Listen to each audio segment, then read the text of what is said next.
Tonight on Colonial Sports Center, the women's basketball team opened their season on a buzzer beater. Sarge and the track team is spotlighted, and the football team blows out Sacred Heart in their final game of the regular season. And the men's basketball team is all fired up against Florida International for their first game of the year. So, don't flip out, man, because Colonial Sports Center is so on in like 30 seconds.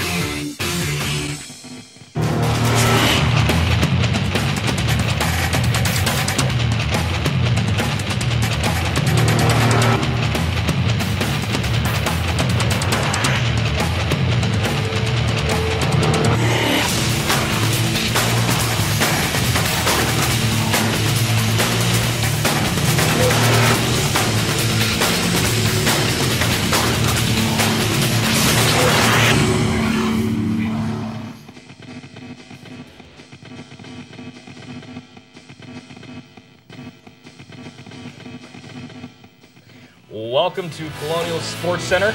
I'm Brian Turpak, and she's... And I'm Heather Sutton. Apparently, someone's still a little bit mad I took off 2 weeks to be in the West Side Story musical, which, by the way, will be available on DVD before the end of the semester. I'm not so much mad as I am disappointed in your choices, Heather. CSC trumps everything, and you should know that. You have a lot to learn, young Jedi anchor, but let's do some football highlights, okay? Okay, well, if there's any way I can relate last weekend's RMU football game to West Side Story, I guess we could say the Colonials were the Sharks, because that sounds pretty mean and nasty. And Sacred Heart, well, they're the Jets. Enough said. Although relatively a very successful year for Bobby Moe, it was kind of disappointing to know that we had a very good chance to win the NEC. But those hopes were dashed the last game against Albany. The last week's game against the Pioneers wasn't completely a wash and unnecessary. With a win, the Colonials could have the most wins in a season since the year 2000. And it was the last game ever for seniors Ray Gensler, Matt Bronk, Jeff Romas, Nate DiLorenzo, Michael Rogers, Vince Magnone, and plenty more. Come on, jump on the bus. Let's go to Fairfield, Connecticut to see Bobby Moe play for the last time this year. And RMU hasn't beat Sacred Heart since 2000, like I said earlier. Well, let's go straight to the second quarter, 3-0 RMU. RMU on the offensive. Eric Smolinski nearly gets picked off, but gets it to Brandon Martin, who's going to take off. Picks up the first down yardage, rolls 27 yards. Under the drive, Smolinski going to drop back in the pocket. Jump on the trolley. We're going to Mr. Rogers' neighborhood. Michael Rogers with the touchdown. 10-0 RMU ensuing drive. Sacred Heart number 4. Jason Payne going to get popped. Loses the football. Freebase! James Kazel going to pick it up. Turns on the Jets. Kazel, party of 6. 17-0 Bobby Moe. The beauty of technology. We can take another look at that. The circle is where the ball's at. Kazel says, "Don't mind if I do." Scampers 94 yards for the TD. Half 5. Sacred Heart trying to pull themselves together. Tyler Arciaga's pass going to get deflected at the line of scrimmage. It's not even Thanksgiving yet, but it's Christmas has come early for Matt Bronk. Another turnover return, taking another look. Right place, right time for Bronk, and who takes it 16 yards to the house. 24-0 RMU. Next Bobby Moe drive. Things just getting silly. Eric Smolinski going to go deep and finds Alvin Hill wide open for the touchdown. Hill would have 5 snags, 95 yards on the afternoon. Next drive, more RMU defense. Arciaga going to drop back, but gets a face full of Matt Bronk. What a stud. Puts the Pioneers back 8 yards. Third quarter, RMU on the offense. With pitch out to Moises Hernandez. Gets a huge block. Gus Alonzo. Moises picks up 19 on the play. Fresh set of downs. 3 plays later, Smolinski showing great pocket presence. This guy's only a sophomore. Frankie Probst getting open. Picks up 14. Eventually sets up a 20-yard Nate DiLorenzo field goal. 34-0 RMU. And whoop! Another tip. Another interception. Chad Wenger going to get the INT. Oh, happy days for Bobby Moe. And release the hounds because Vince Magnone going to run 11 yards for the first down. He had 36. Keep your eyes on number 23, James Kazel. He's going to pick up yet another tip pigskin, and he really wants 6 bad, and he could go all the way down to the 1-yard line. So close, yet so far. 57-yard return. Next play, give it to the big guy, Vince Magnone. Touchdown, 41-0. Robert Morris basically pulling their pants down now. Arciaga, determined to get something going, going to find Steve Tedesco for 14 yards. Finally sets up positive things for Sacred Heart. Yes, a touchdown. 41-7. Still RMU now. The bad times. RMU backed up in their zone on a punt. And Sacred Heart bringing everybody. Blocks the punt, recovers for a touchdown. Ryan first with the recovery, 41-14. Okay, kind of funny, but seriously, stop them.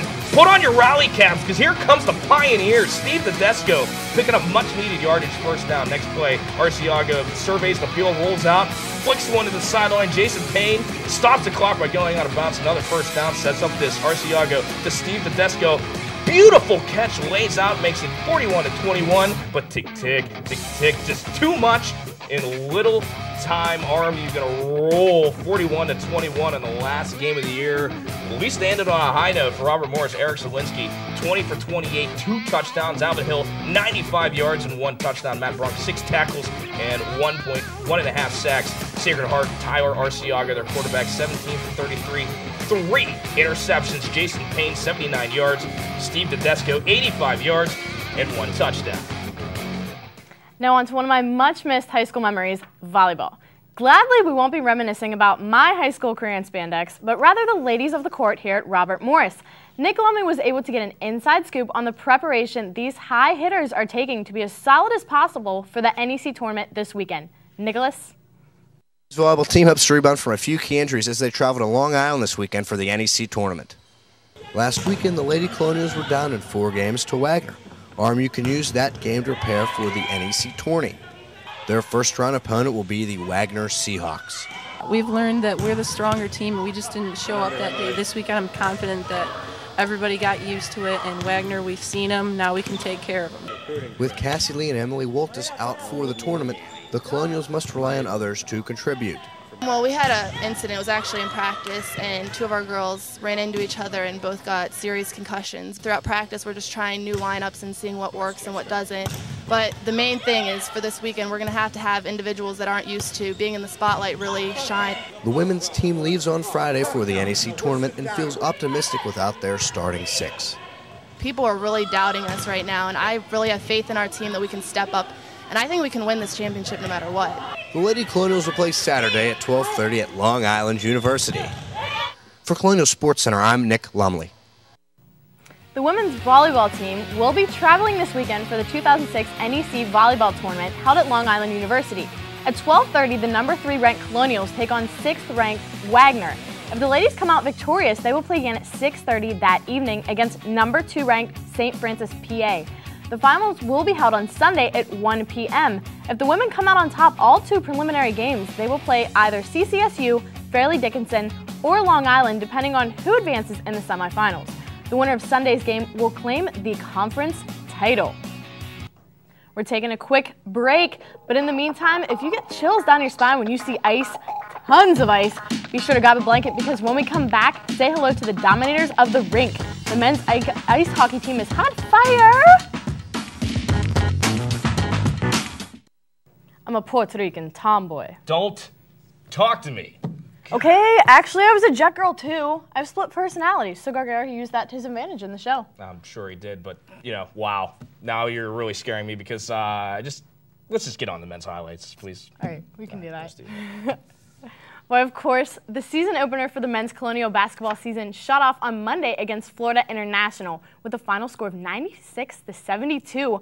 RMU added a win to the chalkboard to start off the season headstrong. Top scorer was A.J. Jackson with 25 points, followed by Coleman and Chappelle with 19 points. Lee had 13 and Seenet 12 points. Let's hear what the court has to say for some highlight-ups. Florida International is in blue, and they come into the game 0-1, whereas RMU is looking and hoping for their first win of the season. Mark Schmidt makes nice with the ref. RMU number 42, Tony Lee, looks and finds number 32, A.J. Jackson, just outside the three-point line, who shoots and makes it with ease. FIU Dejan Prigine is shut down by Lee. Coleman gains possession, has a quick pass to lucky number 11, who takes it down the court. Kadunk! Boy's got springs.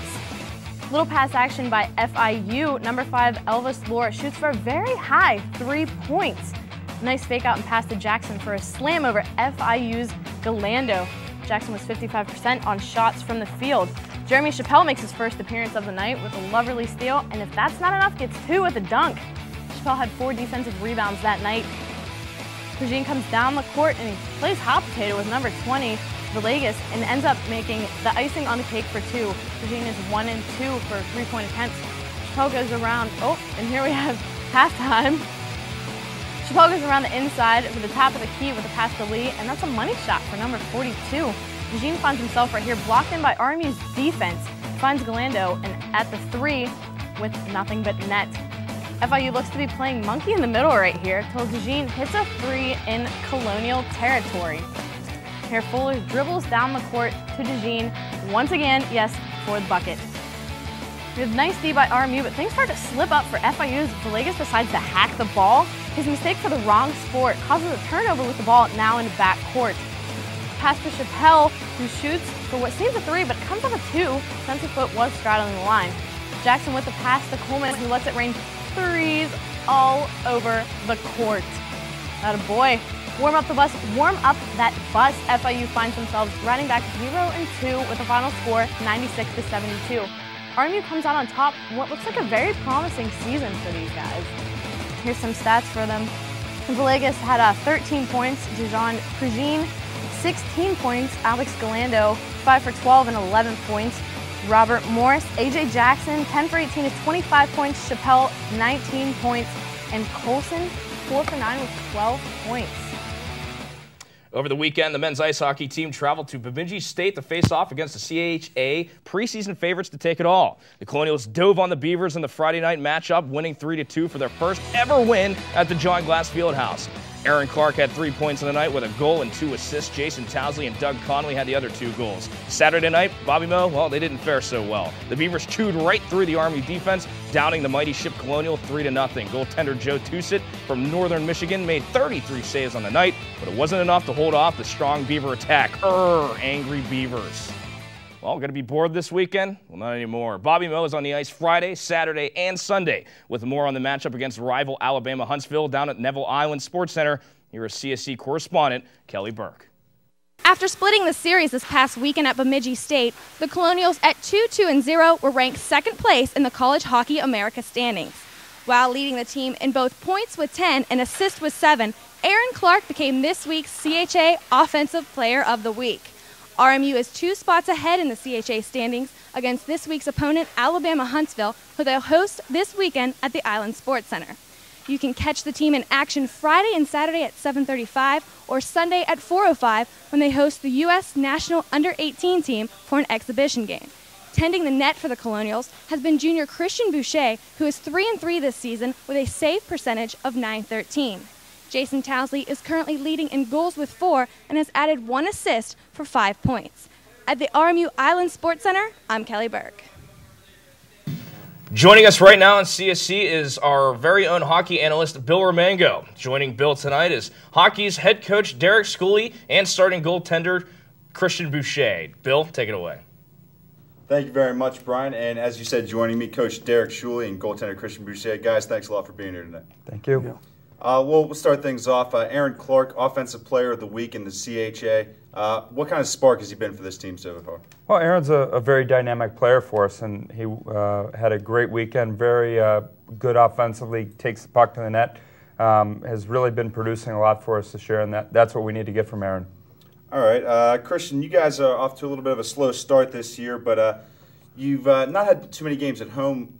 You come into this weekend, though, with 3 home games back-to-back-to-back. What kind of lift is that going to be for the Colonials?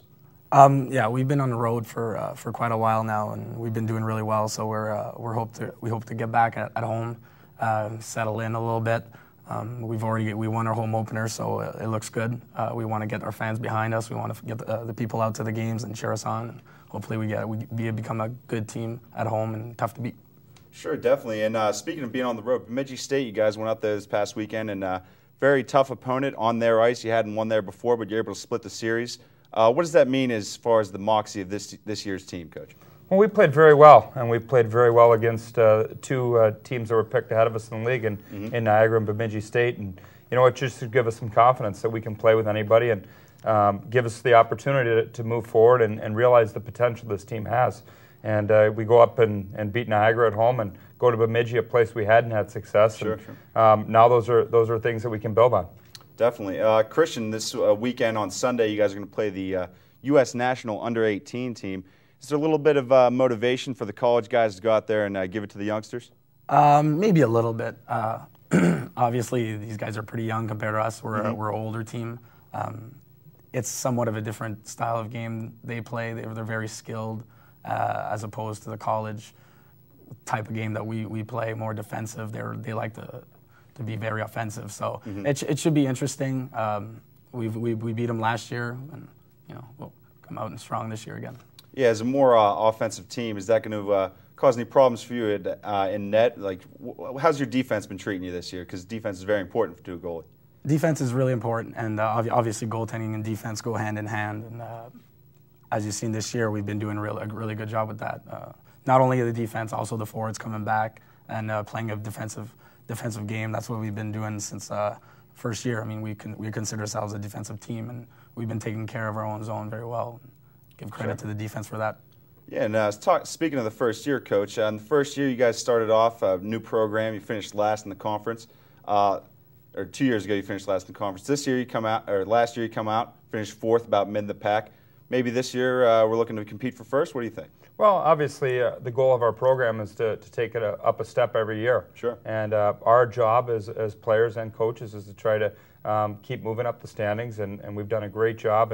And we've seen the top 2 preseason teams in the league in Niagara and Bemidji, and came out 2-2. So I think it's about time that now we got to take Huntsville and move on, and then we got Wayne State as well, and we need to do very well within our league.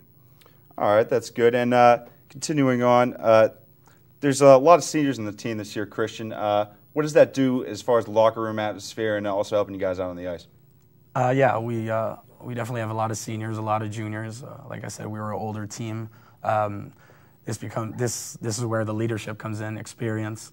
We got to take that and use it to our advantage over the other teams, the younger teams. So a couple of seniors, a lot of juniors, leadership, like I said, and hopefully we can bring that to a winning team.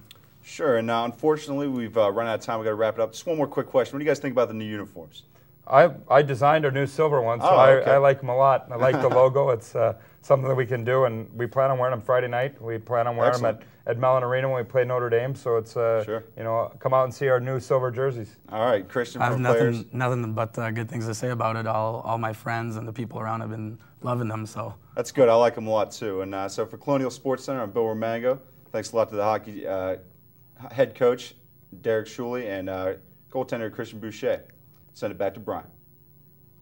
Coach Sal and the girls are back on the court. CSC was there, and man, was it a good one. Seriously, you do not want to miss how this one ended. Crazy times at the Chuck next. Well, I had a chance to sit down with Coach Sal about a week ago to discuss a video I'm editing for the team. Didn't know what music to use, so I told Sal, just ask the girls, see what they want.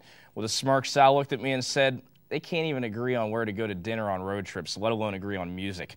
You just pick the music. So I agreed. But one thing the girls can agree on is how to play as a team. This year's schedule provides some of the toughest competition the ladies have seen in years. To open the season on Sunday, Bobby Mill is matched up with Miami University of Ohio. The Red Hawks had every intention of making an effortless, quick swoop to pick off their prey, but little did they know we had weapons. So off to the Chuck E. Soul Center we go. As I alluded to, the first game ever against the Red Hawks, and the ladies doing their ceremonial hug and sway dance. First half, Natasha Somerville going to get the rock and drains the 3. 3-0 RMU Red Hawks on the offensive. Ashley Hawkins going to play it up to Laura Markwood.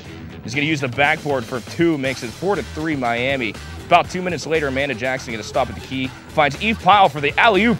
Okay, not so much, but it is 2 nonetheless. Miami up by 3. Other end of the court, Sashi Butler going to clank one, but Kendra Williams is there for the rebound and the putback. Williams, 2 rebounds on the day for her. More RMU offense. Guess who? Sahedi Moonsock driving the lane.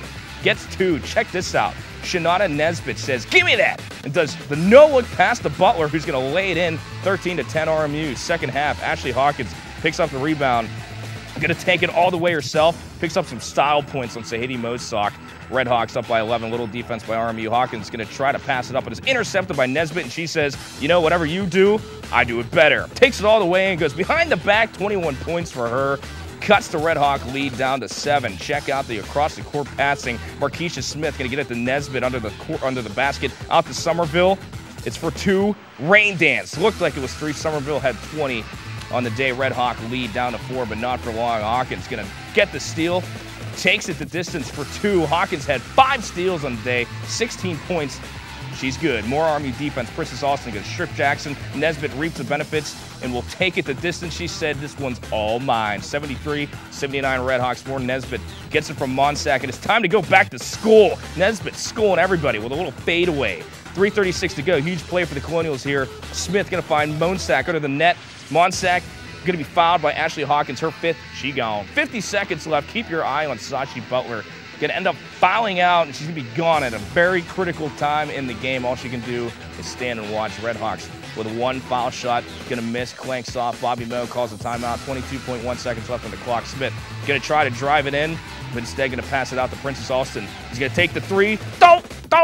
It's good. The crowd goes crazy, but the game is not over quite yet. The Redhawks still have the ball, bringing it out. Do not call a timeout. Tick, tick, tick, tick, tick, tick. Jenna Schoen going to pass it over to Jacqueline Leninger for the buzzer beater. Clang. No good. The shot is no good. 90-89. Robert Morris pulls out the nail biter against Miami of Ohio, their first ever game, and one to remember. Laura Mackwood, 7 for 10 on the field, 16 points for her.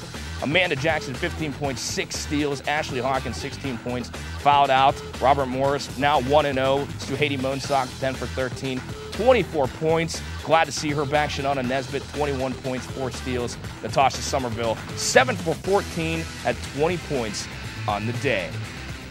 Who's Playa of the Week? Junior Shanada Nesbitt, native from the capital city itself, Washington, D.C.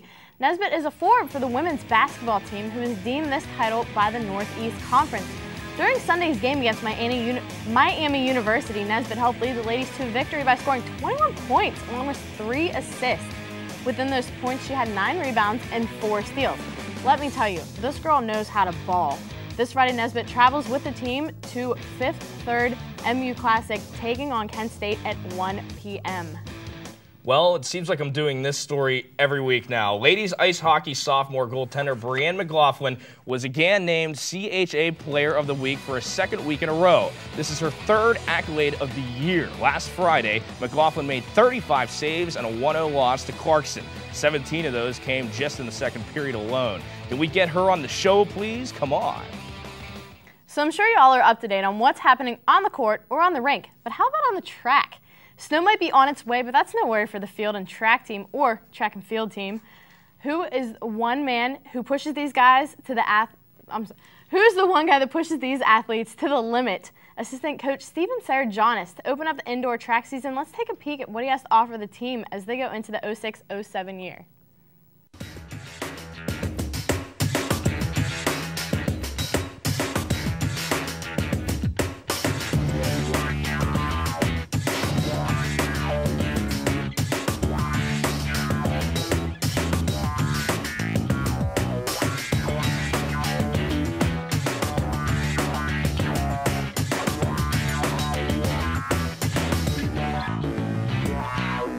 I got the nickname originally in high school, well, before high school, 8th grade basketball. There's 2 Stevens on the team, and to decipher between the 2 of us, my coach was kind of trying to think of names and came up, just cut my last name in half to Sarge. And then I come back to, I got the job here at Robert Morris, and Ange Nemec, she was a senior distance runner on the team, first cross-country meet. Coach Sarajonis is kind of hard to say. How about Sarge? And I just kind of laughed because I was like, wow. I got away from that name all through my college years and grad school, and now it's back. I like to have fun at practices. That's probably the best way to put it. I don't mind if we're goofing around and having fun. As long as we're doing the work that needs to be done, that's fine with me. In throws practices, there's a lot of time off. You throw an implement, you go and you retrieve it and come back, and you're waiting for someone in the ring. So in that time frame, you have to have a personality and talk and joke and have fun, because you spend a lot of time with these athletes on the road and traveling to meets and at practices and things. You got to have a sense of humor. So I think in that fashion, we just like to go out and have fun. Well, I'd like to become a head coach someday, and you know, there's always some positions out there you apply for, and you kind of see. And the more experience that I have as an assistant and doing more things through track meets and fundraising and things of that nature just going to help benefit me to find a head coaching job someday. I always wanted to coach athletes who are, I guess, better than me, sort of thing, meaning that they may not have been better than me coming in, but better than me leaving. And so I had a very successful athlete at Ball State. I was there for 2 seasons. He was a 2-time All-American in the hammer throw, and here things are really starting to come around. The women's program has done excellent. They've broken lots of school records, and so really improvement is what I like to see in my coaching. And that's happened with most of our athletes. And the men's side, things are really starting to come around. We got some kids that are juniors this year that definitely should do something this year, and they're starting to get things, starting to put things together. So I'm excited for this season. This year, well, I think expectations on the women's team are a little bit more individual. At least this is how I feel. You know, we have some individual athletes that are kind of standouts. We'd like to still finish top 5 in the conference meet, but in terms of winning the conference meet, it's, I hate to say this, but it's unlikely. Just because we're kind of in a rebuilding year. On the men's side, I think we got a lot of good things happening. Indoors could be a real good year for us. Just if everybody comes to play, you just don't know, because everything's focused onto 1 day or 2 days, 1 meet. What you do during the year has no bearing on how you compete at the conference meet, and so my training is focused towards hopefully peaking at the conference meet. I think they view me as someone who's, excuse me, likes to have fun, but is very serious when it comes down to training and competing, those types of things. I think I'm predictable. At least I hope I am. I think that's important as a coach. If you as an athlete do X, Y, Z, you should expect me to react X, Y, Z sort of thing. And if you do this wrong, then I'm going to be mad. And if you do this right, I'm going to be happy, sort of thing.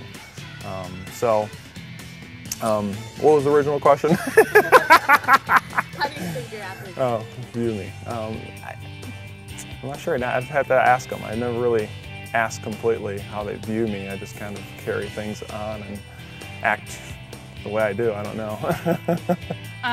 Well, I think Sarge is a really good coach because he pushes you, and he likes to talk to you like one-on-one and lets you figure out like what your strengths and weaknesses are. And I don't know, I just think he's really good, and he's really like personable too, so he's easy to talk to. He's very knowledgeable, very sociable, easy to get along with, but he knows when to take things seriously and how to push you, and he knows what buttons to push to get people, motivated. And he's gonna make you the best person that you can be on the field.